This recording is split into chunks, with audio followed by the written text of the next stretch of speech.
Le Vélodrome est sécurisé jusqu'en 2041, il y a une nouvelle convention qui a été signée entre l'OM et la ville de Marseille. La grosse nouveauté, c'est que tu vas pouvoir encore plus améliorer le stade.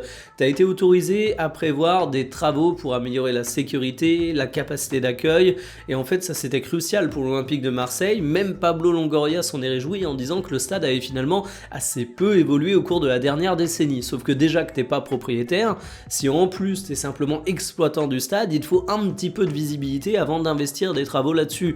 Parce que autant le fait de pas être propriétaire, c'est pas dramatique. Du côté de Marseille, t'as pas 4 millions de clubs de sport d'une gigantesque importance. Tu sais que le Vélodrome, il sera toujours lié à l'Olympique de Marseille. Mais pour autant, si contractuellement t'as pas de visibilité, tu peux pas te lancer dans des choses ambitieuses. Or, le Vélodrome, c'est un lieu hyper important pour l'Olympique de Marseille.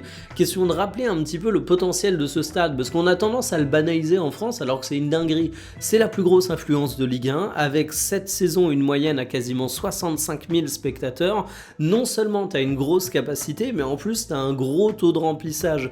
Le Vélodrome, c'est vraiment une machine que même des grands clubs européens peuvent envier, parce qu'il y a du monde, il y a une ferveur, et il y a aussi une belle ambiance. Moi je trouve que c'est un très très beau stade de football, et ça devrait s'améliorer au cours des prochaines années, donc vraiment une bonne nouvelle pour Marseille, qui sait qu'il sécurise un locataire pour les prochaines années, et une bonne nouvelle pour le club qui va pouvoir se projeter un petit peu et améliorer le stade.